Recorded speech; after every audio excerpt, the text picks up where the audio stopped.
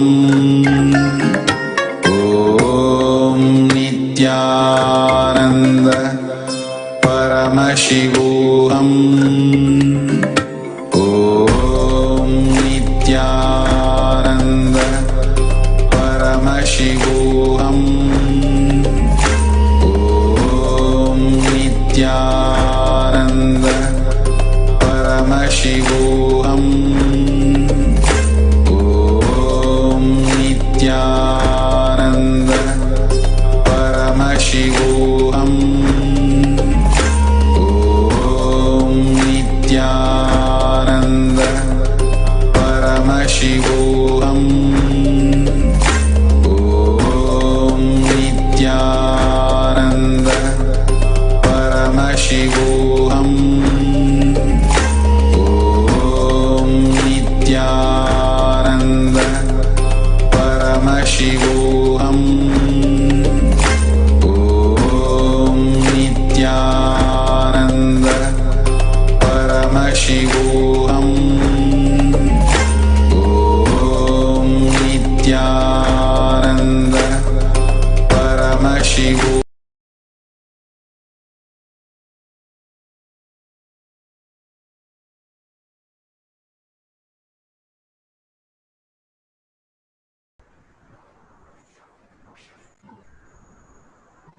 Sorry for the technical glitch. We were going through the Shastra Pramana, Apta Pramana, Atma Pramana.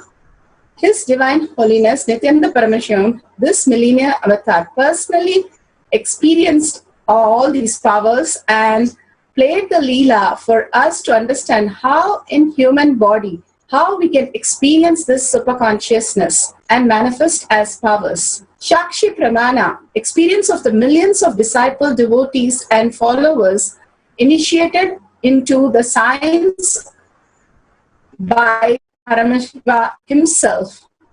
So now we'll go to the Shastra Pramana.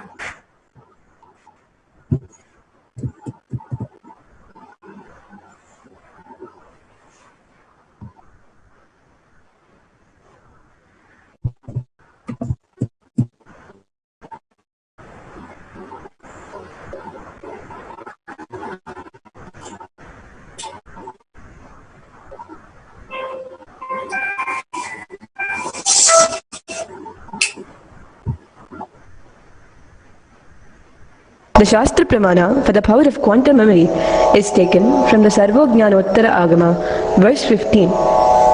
Evamekatma bhavena samstitasya tu yoginaha sarvajñatvam pravarteta vikalparahitasya tu.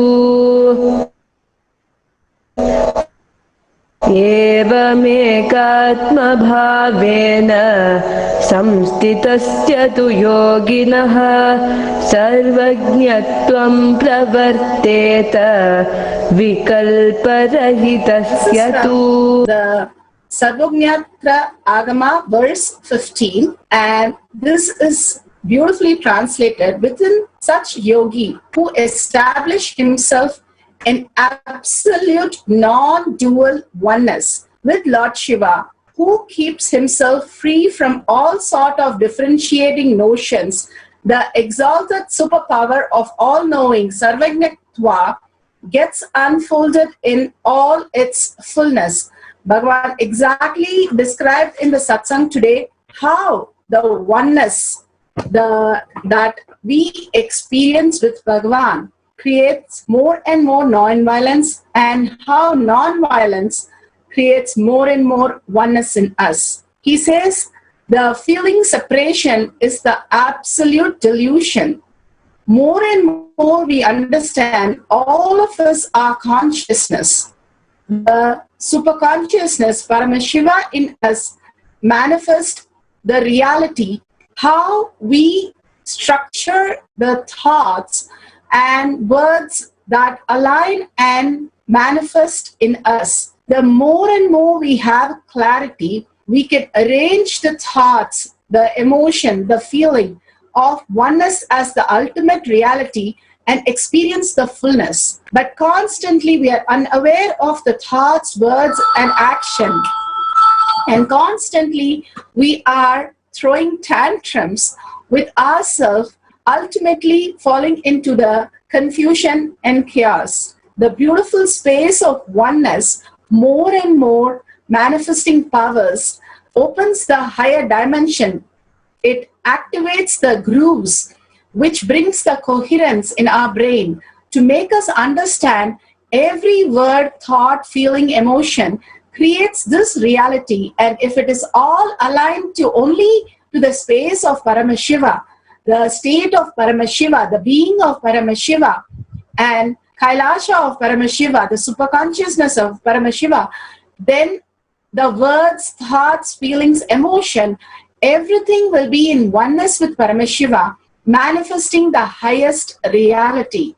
More and more in any small task we take, or anything, the ultimate financial decision or critical decisions that we need to make, again and again go back to the oneness as the only source.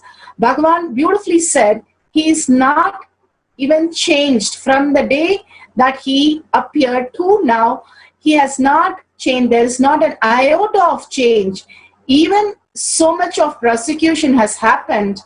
14,000 hours of prosecution of material that has been hate speech which is posted. There is no iota of change in his smile or compassion or his inner space, because he is grounded in the space of consciousness. That is, Paramashiva in him is more alive.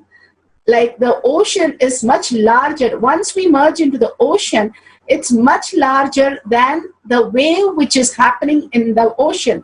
The wave might have an individual identity, struggling to understand how to manifest the reality.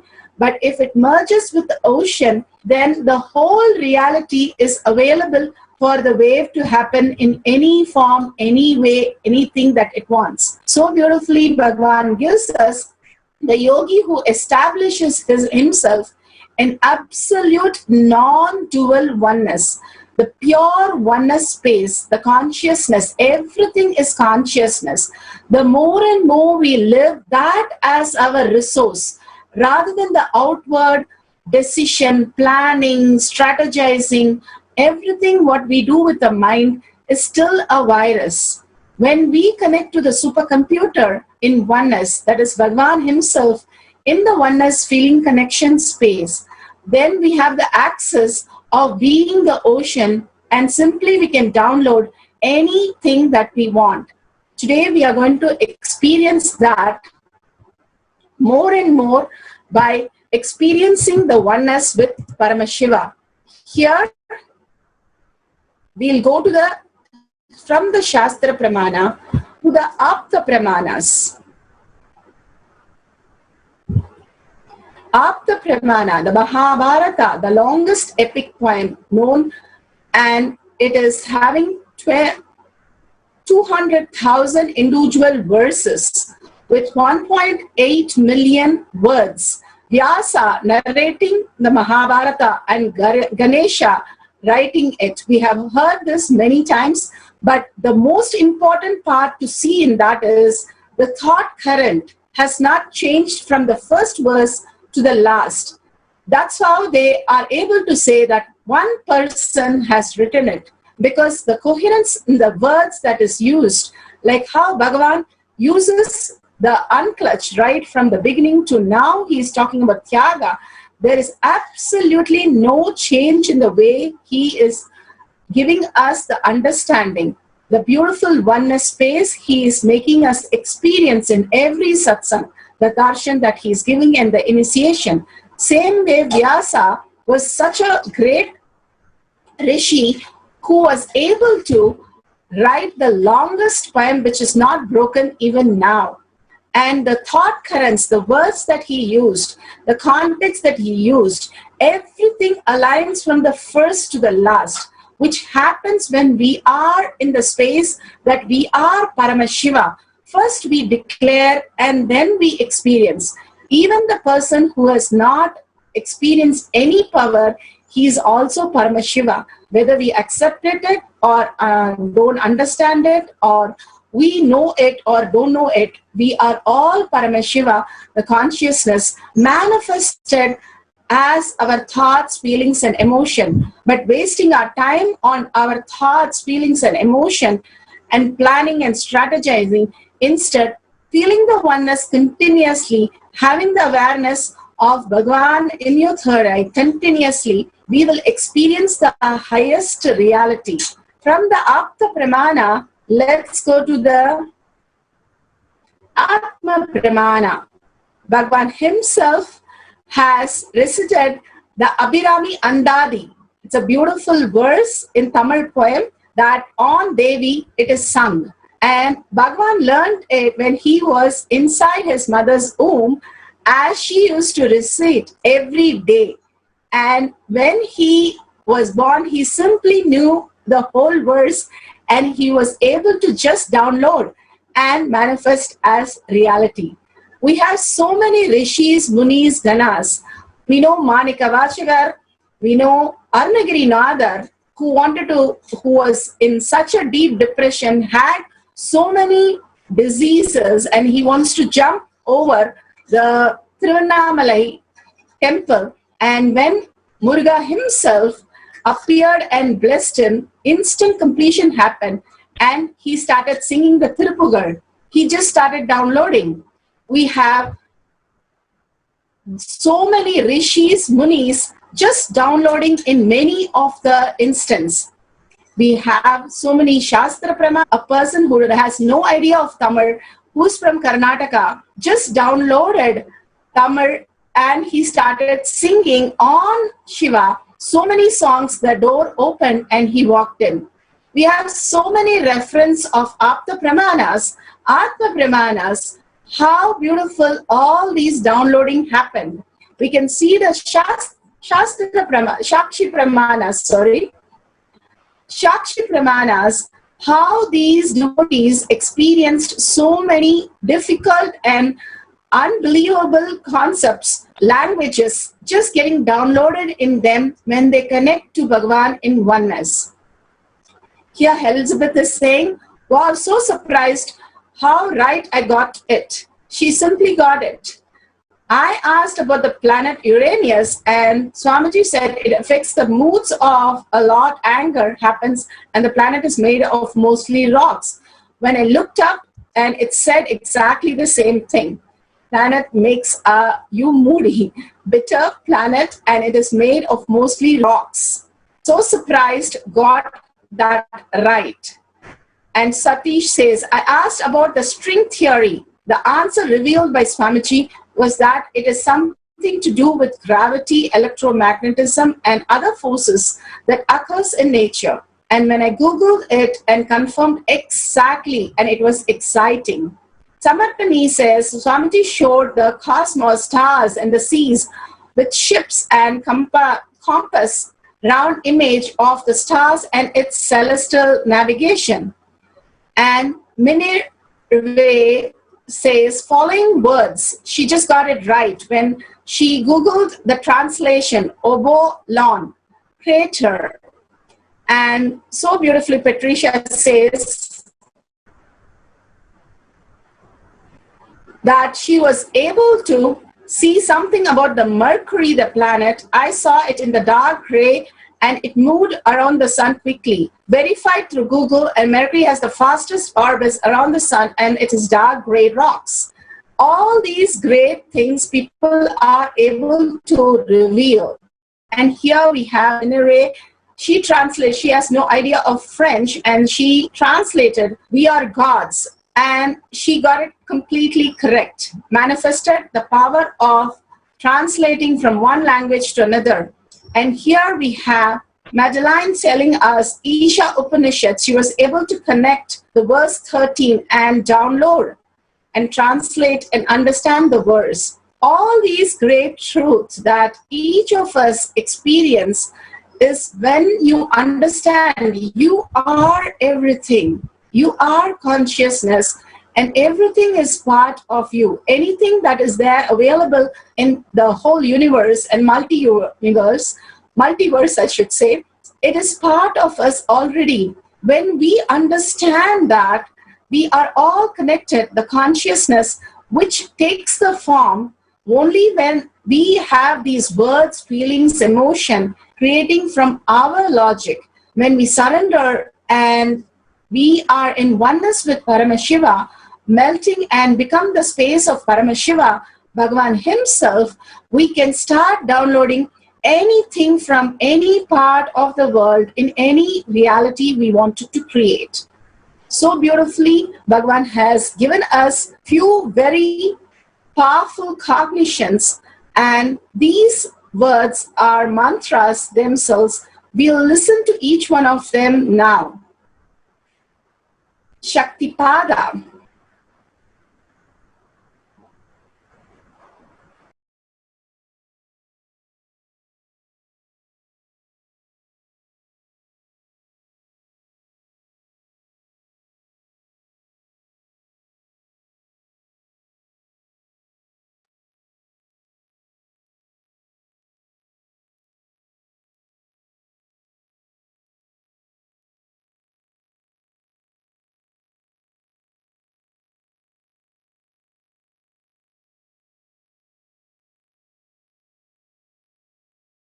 And we'll listen from Bhagavan himself about these beautiful words. First is the Shaktipada. We keep saying the word Shaktipada. What is Shaktipada? Becoming one with the cosmic soul. Shaktipada, the process. It is the presence just sitting. That makes the individual soul one with the cosmic soul. When you are in the oneness continuously with Bhagavan, suddenly you realize that you are the Paramashiva who is manifesting everything in your life. Now we'll have a small clipping of Shaktipada by Bhagavan himself, explaining it beautifully.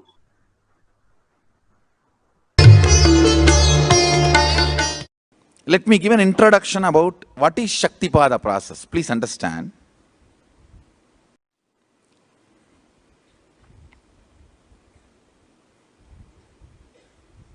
You would have seen or heard about how the chicken sits on the egg and hatches. Of course, in the modern countries, this does not happen. Machine sits on the egg and our egg sits on the machine. In those days, originally when hens and chicken were getting produced on the planet Earth, the hen used to sit on the chicken and hen used to sit on the egg, and the chicken will come out of the egg. See, same way, Sadashiva, sitting, means the ultimate cosmic energy sitting on the individual soul and making the individual soul into cosmic energy is Shaktipada. Hen sitting on the egg and making the chicken happen, same way. You may think, how come, what is going on here? That hen is only sitting just by the body heat of the hen, the egg is becoming chicken. Because no surgery is done and nothing goes inside. It's only sitting. Same way, it is just sitting. It's only the presence. The Shaktipada makes the individual soul into cosmic soul. Beautiful. Bhagavan himself described it. Here we have the oneness, the most important part of the power manifestation. The oneness is the currency. How you have the currency of the outer world, money, the biggest delusion that you think it's the most important. Here, the oneness is the greatest currency, and Bhagavan lived only in this currency throughout his life. Here, Bhagavan reveals what is the oneness. It is not the imagination, visualization, or declaration. It is the true nature, who you are, what you are. If you think you are male, female, how much you feel one with that concept. The oneness is that much you feel with Paramashiva. When the great rishis, munis, when we ask them who they are, they simply will reply that they are Paramashiva. They do not tell that they are so and so and they refer them as a person, but they just refer themselves as consciousness. We have seen many references to that. Now we'll have Bhagavan himself explain how the tiredness and boredom can be broken with ferociousness to enter the space of oneness with Paramashiva.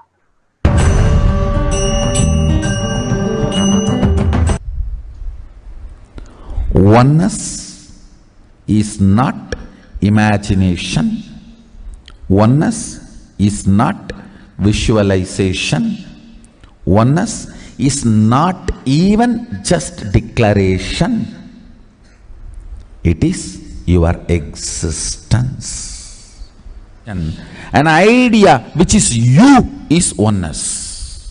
The idea which has become part of your very space, which does not tire you or bore you by the passage of the time, is oneness. Mahadeva says in the Agama, Sadashiva beautifully explains in the Agama, Kala, Yama cannot tire you or bring boredom to you if something becomes your space. Devi achieved the blissful state and union with Mahadeva on Shivaratri day because our space became oneness. Anything which brings tiredness or boredom has not yet become your space.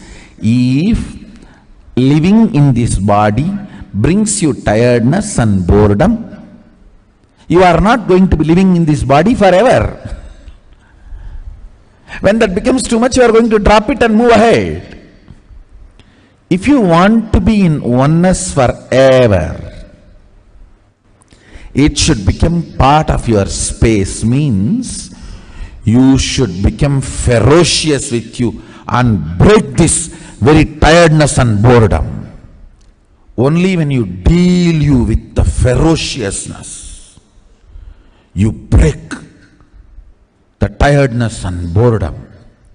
With that ferociousness, you need to make oneness as your space.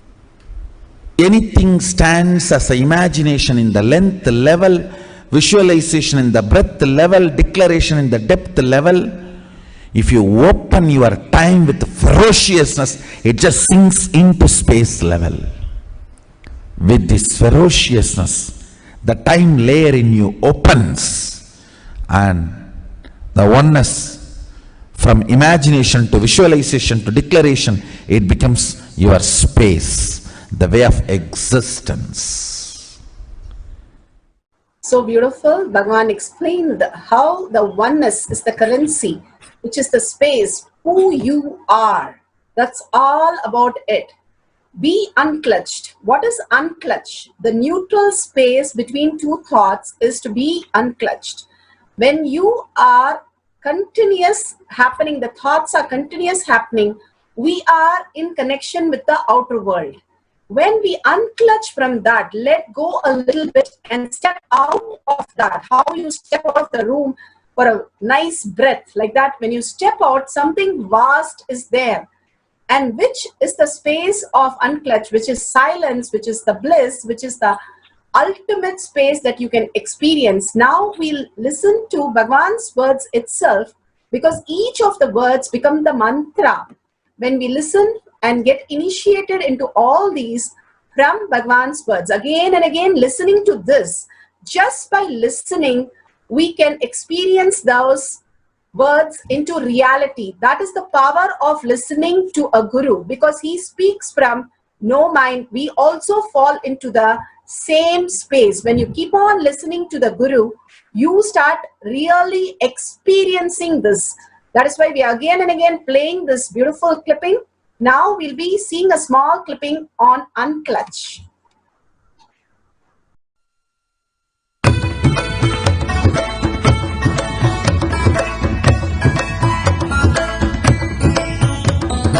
The thoughts, every thought is independent, illogical, unconnected and unclutched.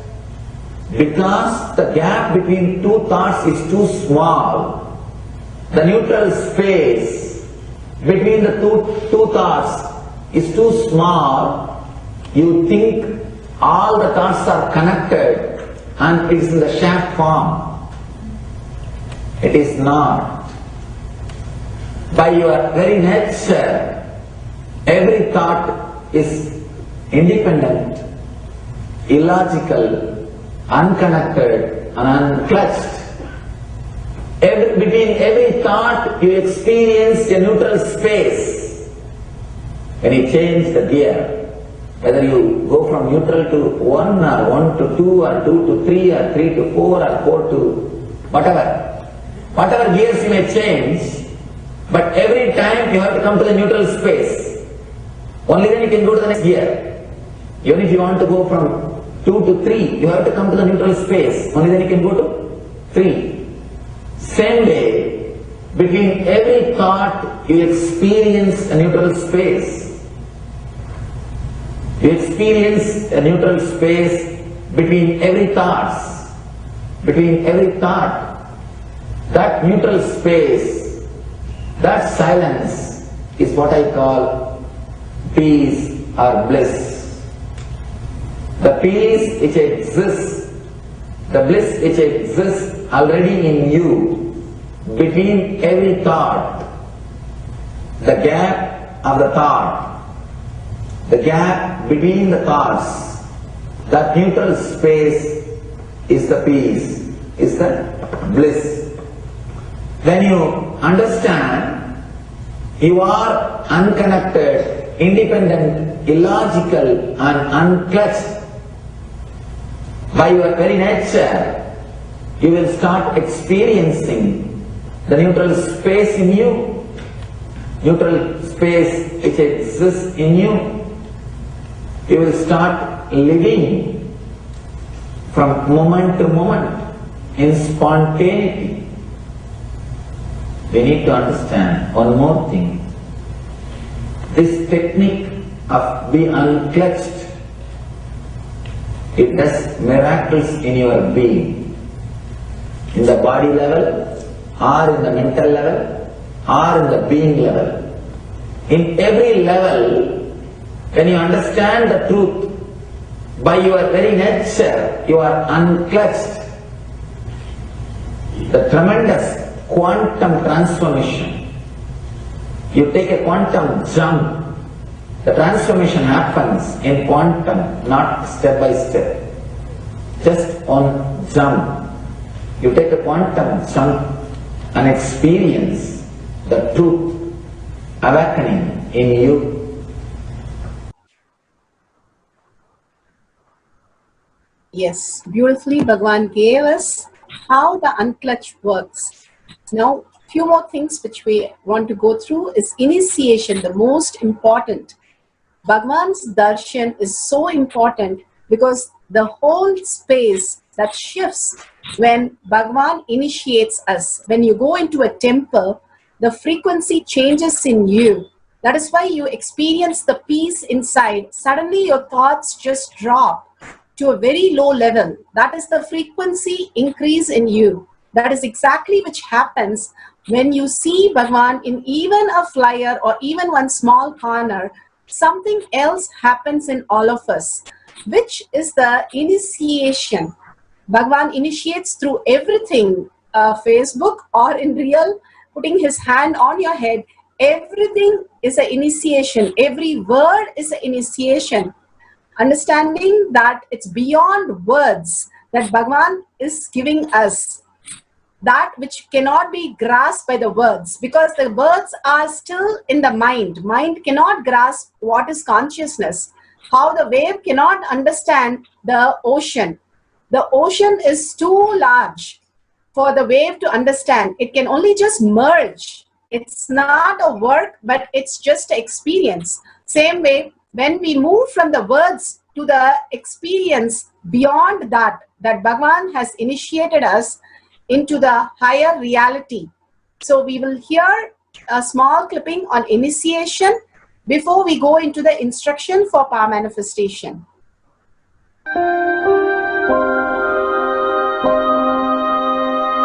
You see, let me explain the initiation. Initiation is the process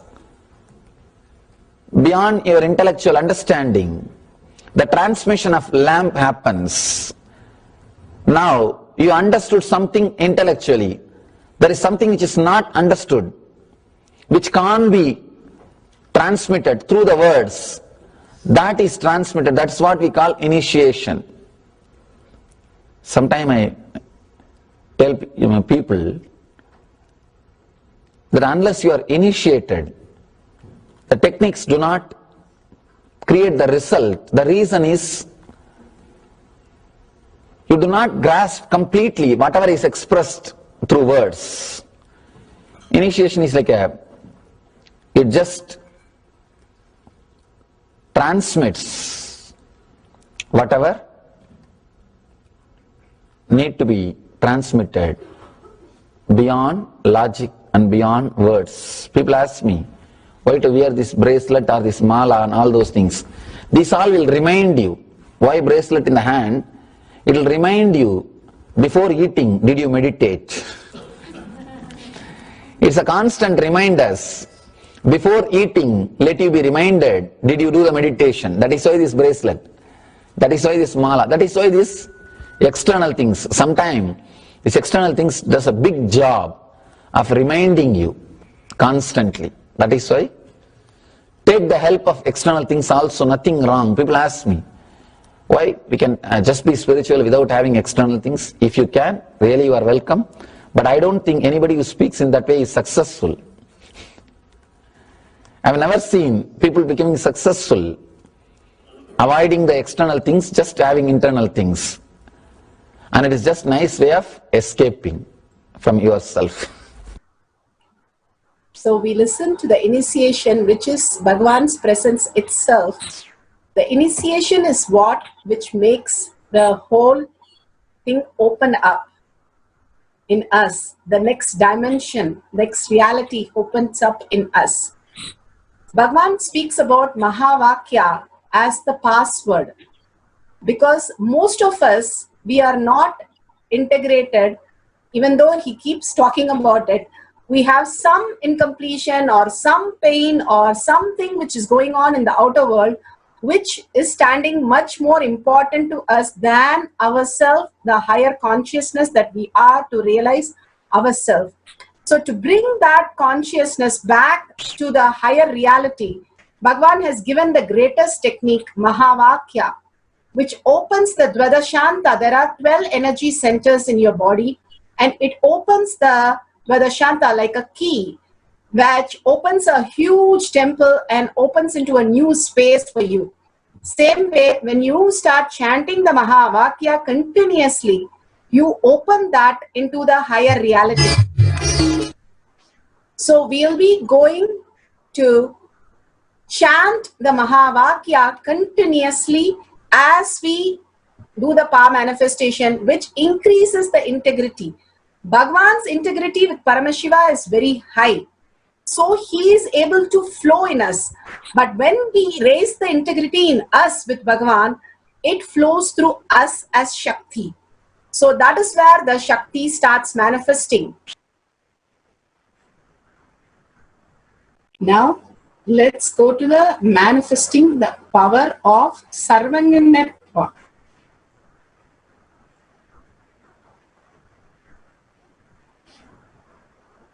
The me in me, the pure consciousness, is the canvas on which deep sleep, dream, waking states are painted.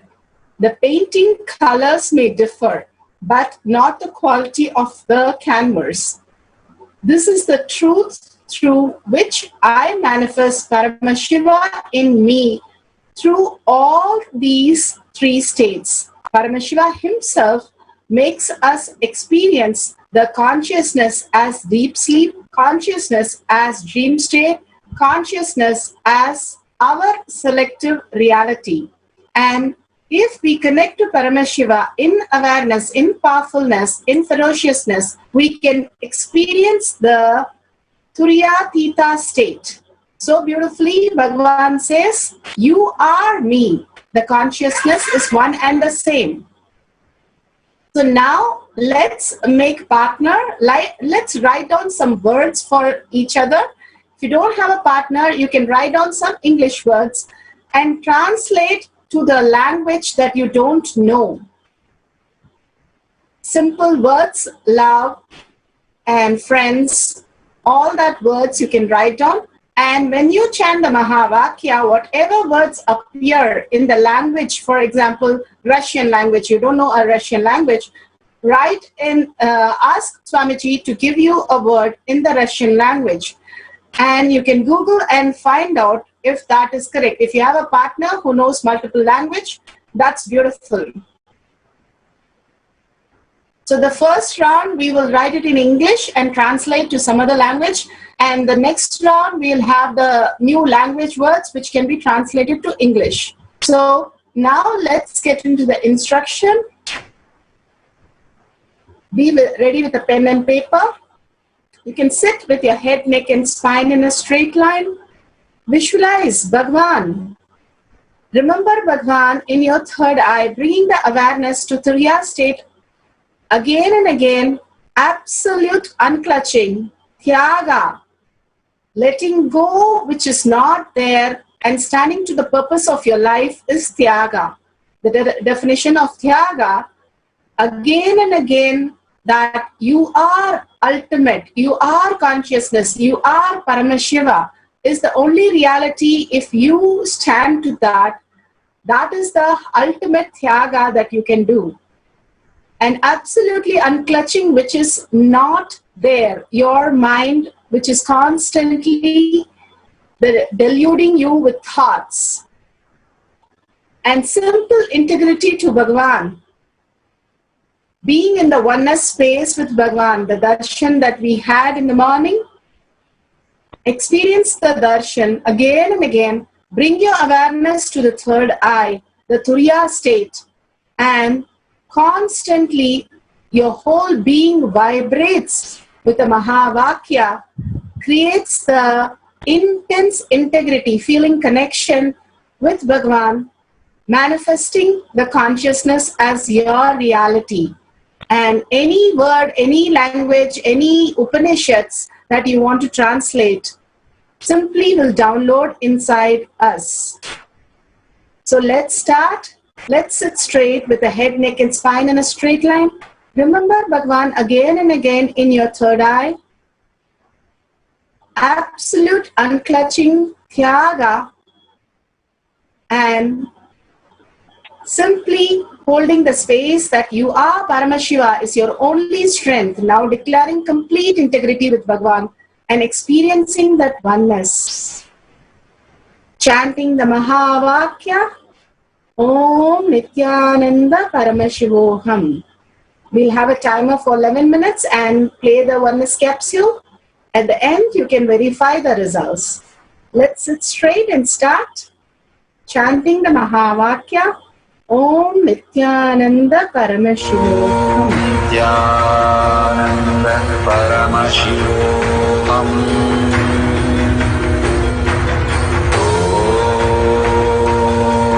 Nithyananda Paramashivam. Om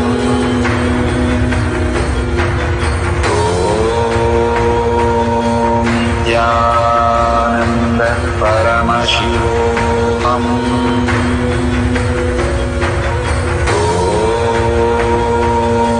Nithyananda Paramashivam. Om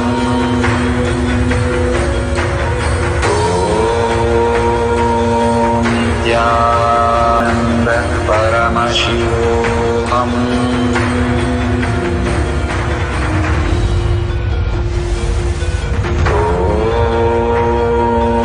Nithyananda Paramashivam.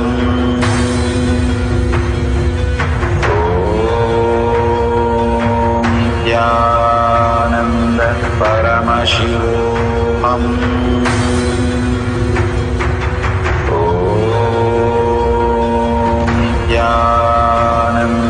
Paramashivam.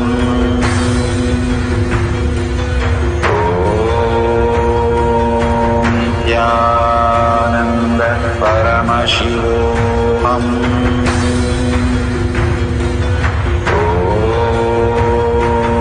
Nithyananda Paramashivam.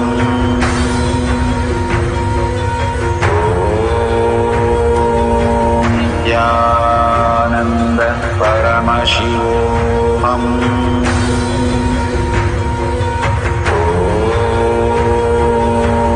Nithyananda Paramashivam.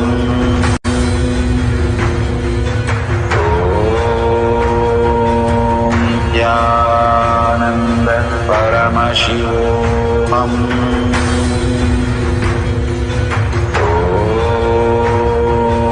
Nithyananda Paramashivam.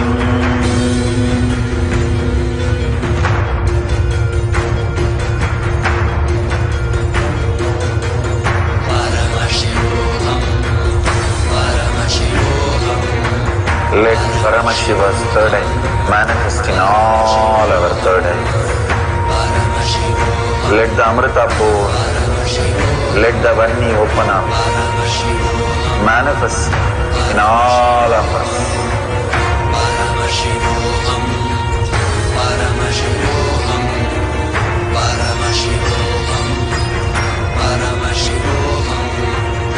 Let Paramashiva overflow, manifest the powers in all our third eyes.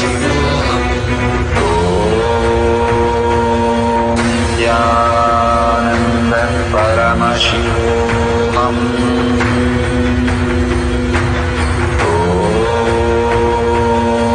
Nithyananda Paramashivam.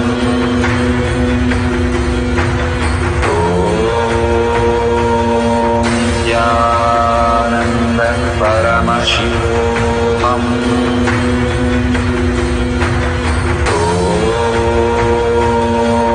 Nithyananda Paramashivam.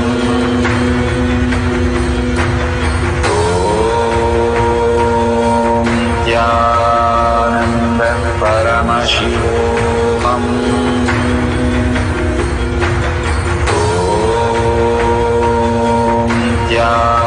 Nithyananda Paramashivam.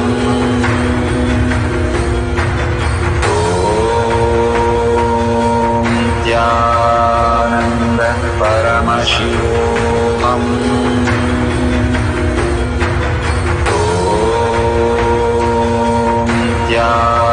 Nithyananda Paramashivam.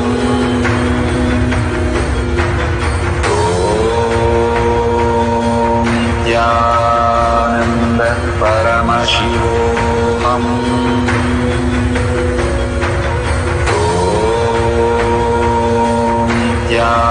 Nithyananda Paramashivam.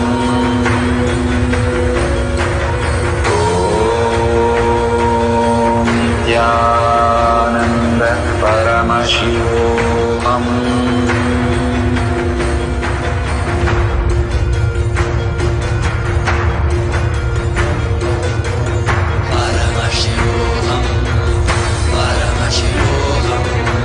Let Paramashiva's third eye manifest in all our third eyes. Let the Amrita pour, let the Vani open up, manifest in all of us.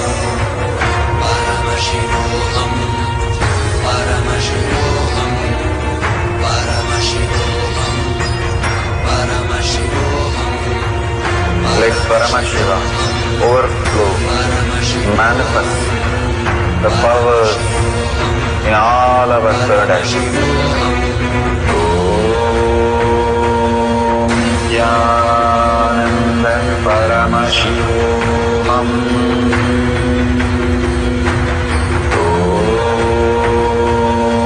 Nithyananda Paramashivam.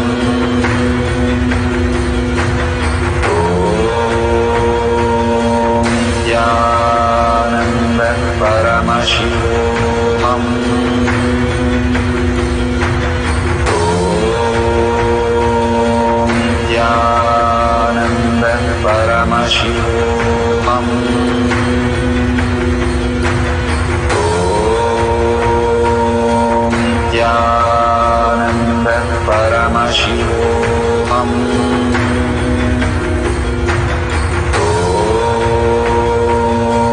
Nithyananda Paramashivam.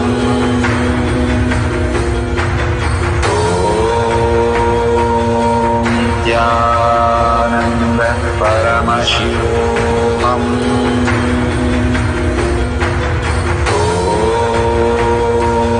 Nithyananda Paramashivam.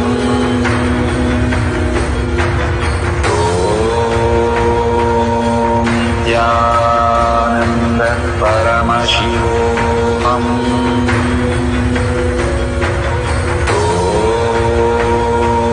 Nithyananda Paramashivam.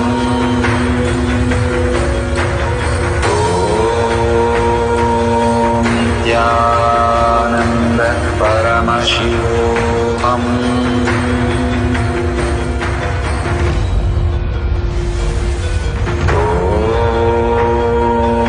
Nithyananda Paramashivam.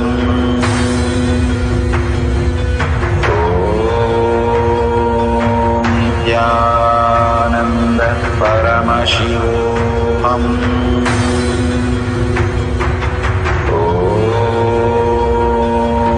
Nithyananda Paramashivam.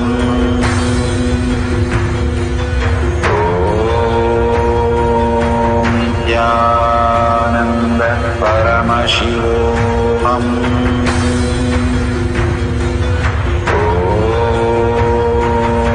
Nithyananda Paramashivam.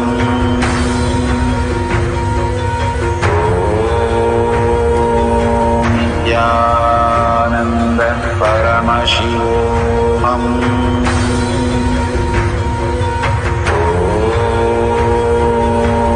Nithyananda Paramashivam.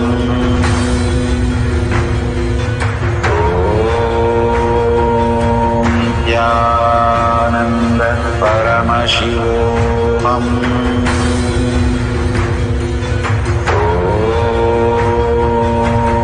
Nithyananda Paramashivam.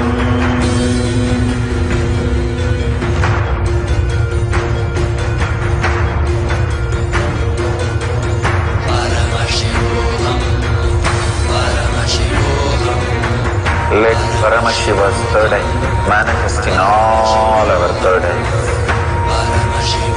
Let the Amrita pour, let the Varni open up, manifest in all of us.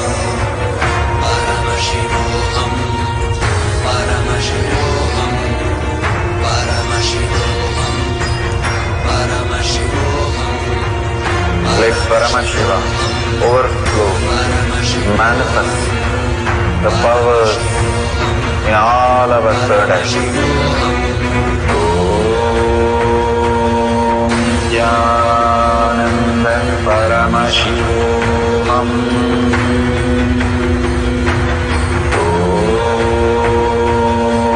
Nithyananda Paramashivam.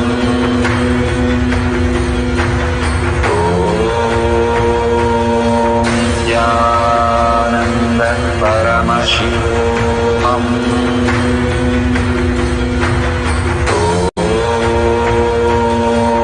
Nithyananda Paramashivam.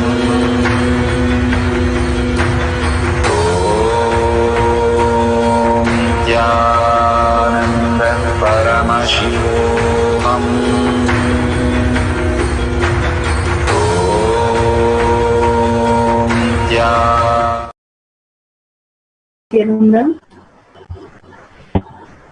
So beautiful that you would have seen few words that you can check partner to give you a word which is in different languages, doing to the partner, and the partner can also do to you at the same time. You can give some words for your partner, and you can get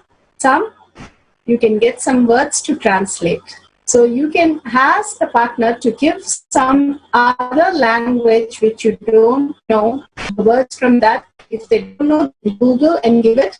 Or you can use Google to read some other language, write it down, and ask Swamiji for the translation.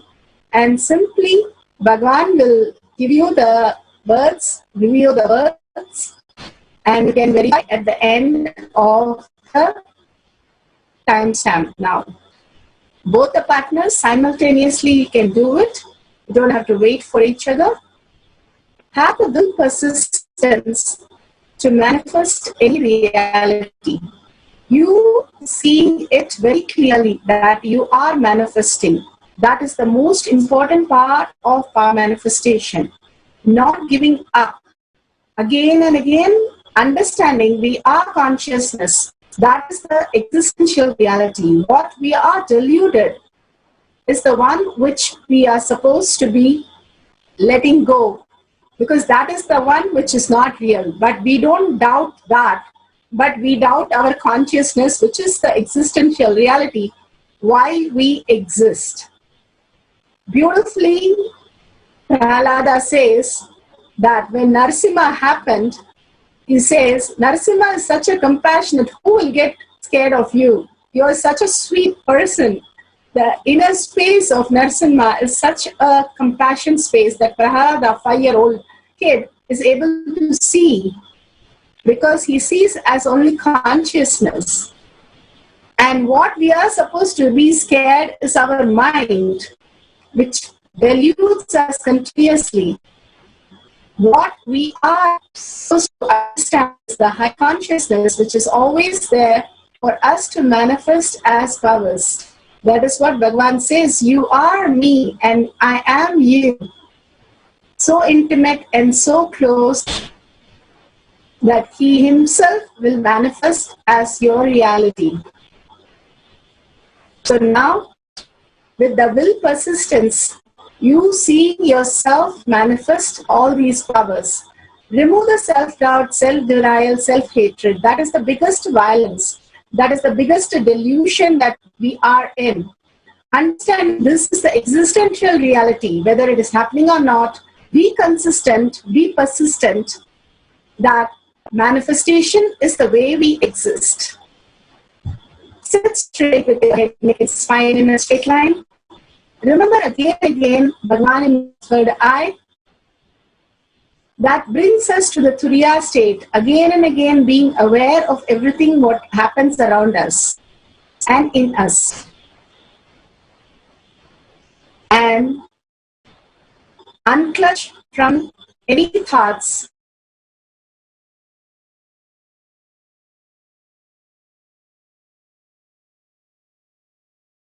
Ananda Paramashivam. Om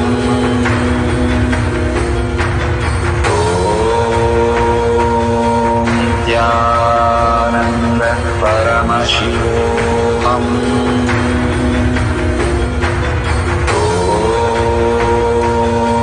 Nithyananda Paramashivam.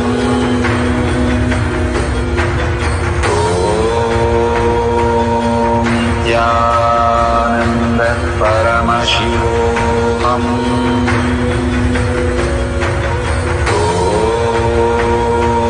Nithyananda Paramashivam. Om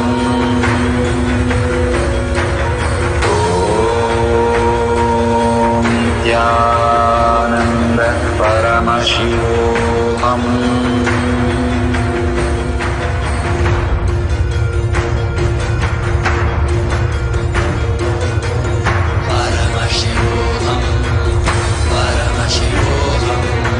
Let Paramashiva's third eye manifest in all our third eyes.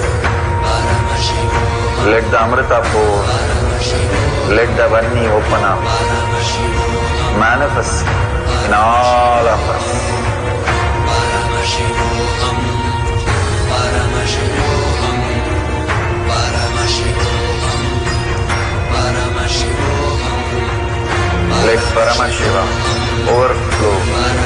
manifest the powers in all our third eye. Om Jnananda Paramashivam. Om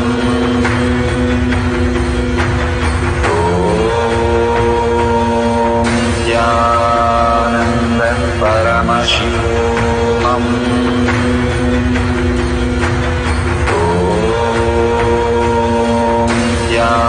Jnananda Paramashivam. Om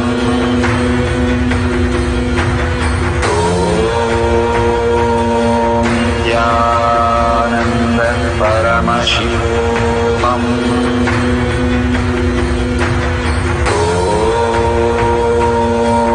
Jnananda Paramashivam.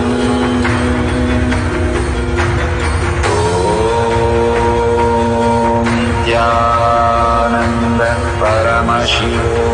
Om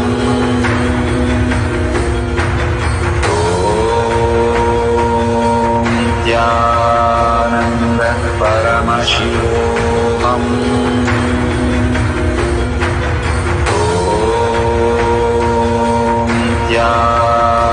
Jnananda Paramashivam.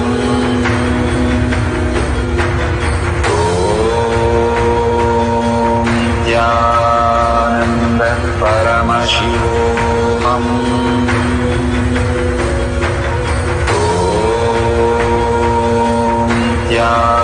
Jnananda Paramashivam. Om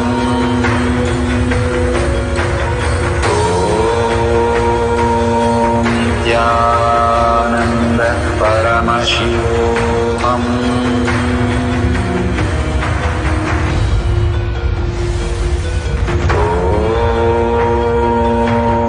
Jnananda Paramashivam. Om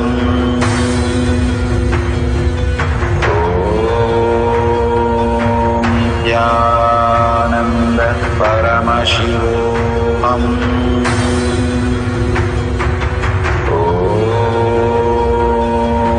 Jnananda Paramashivam.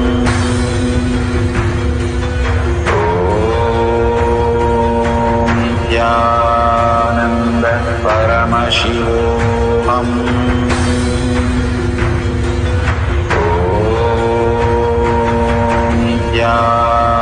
Jnananda Paramashivam. Om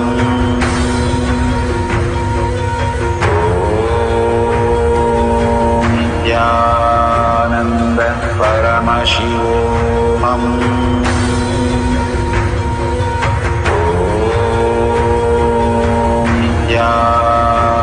Jnananda Paramashivam. Om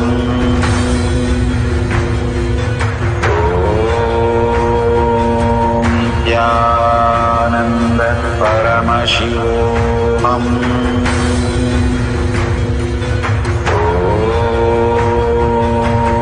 Jnananda Paramashivam.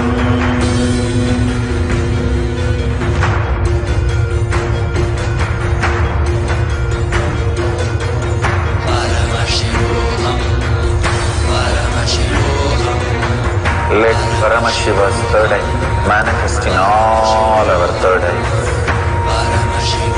Let the Amrita pour, let the Varni open up, manifest in all of us.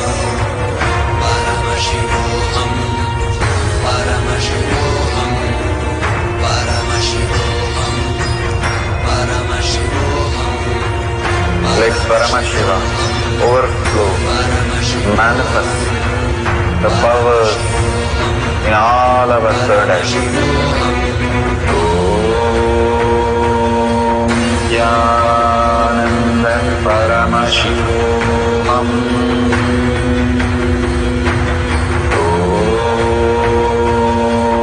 Jnananda Paramashivam.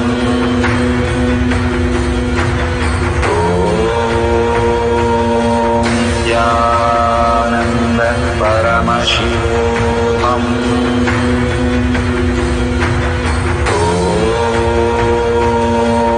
Jnananda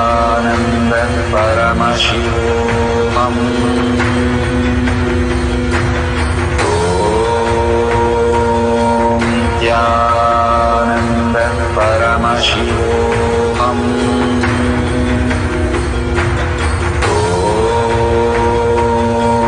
Nithyananda Paramashivam.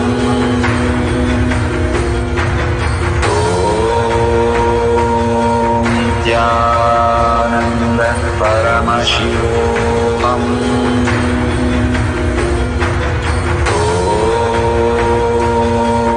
Nithyananda Paramashivam.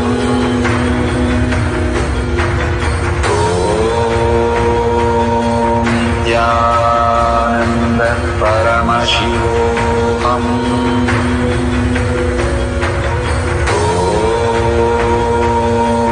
Nithyananda Paramashivam.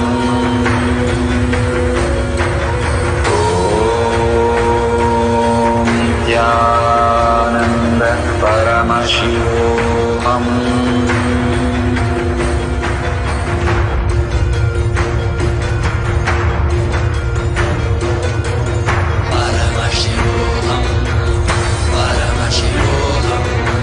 Let Paramashiva's third eye manifest in all our third eyes.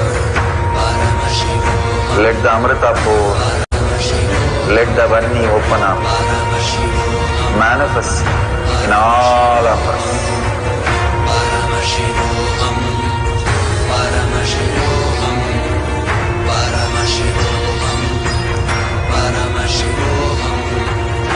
Let Paramashiva overflow, manifest the powers in all our third eyes. Nithyananda Paramashivam.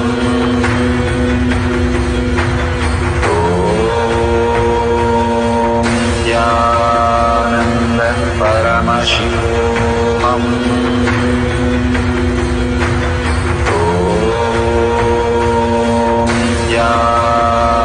Nithyananda Paramashivam.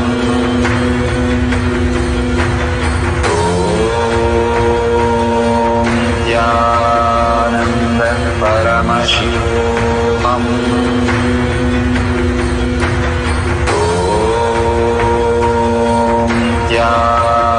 Nithyananda Paramashivam.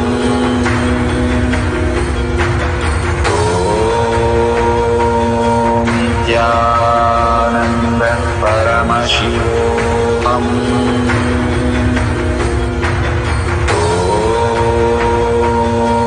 Nithyananda Paramashivam.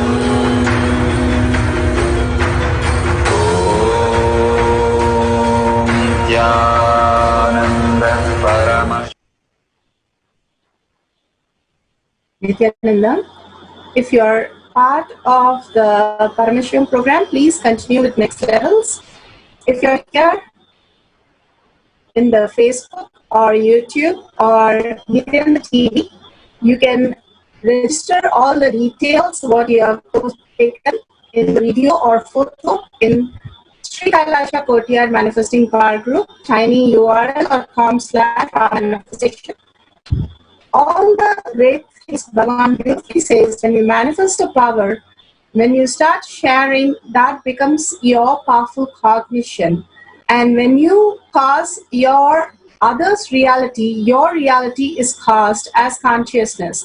The words are what we are made of. If we know the food is what our body is made of, whatever you eat is what your body is made of. Same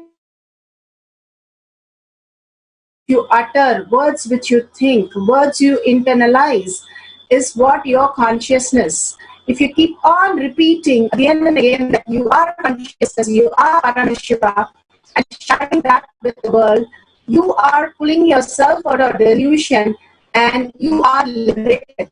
And constantly that is what Mahavakya does for us when we chant. And when you do the sharing consciously with awareness to the world, we start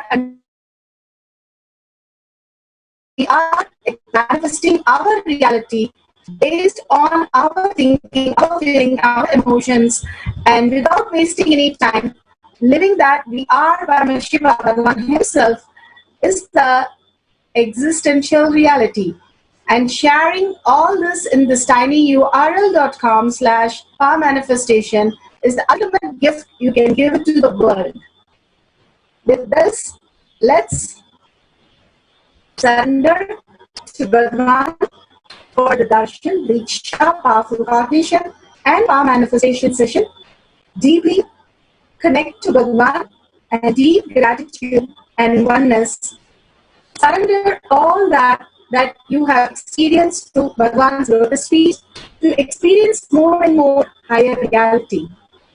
With that, let's remember Bhagavan in our third eye and end the session with the Purna Mantra. Om Purnamada Purnamidam Purna Purnamudashyate Purnasya Purnamataya Purnameva Vashishyate. Om Shanti Shanti Shanti. Hari Om Tat Sat Sarvam Bhagavate Sri Nithyananda Paramashivam Padukarpanamastu. Om Nithyanandam.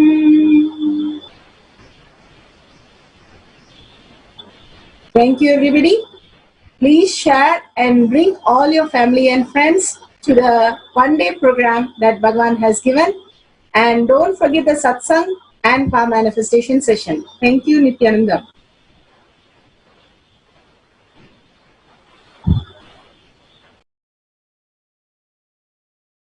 Om Nithyananda Paramashivam.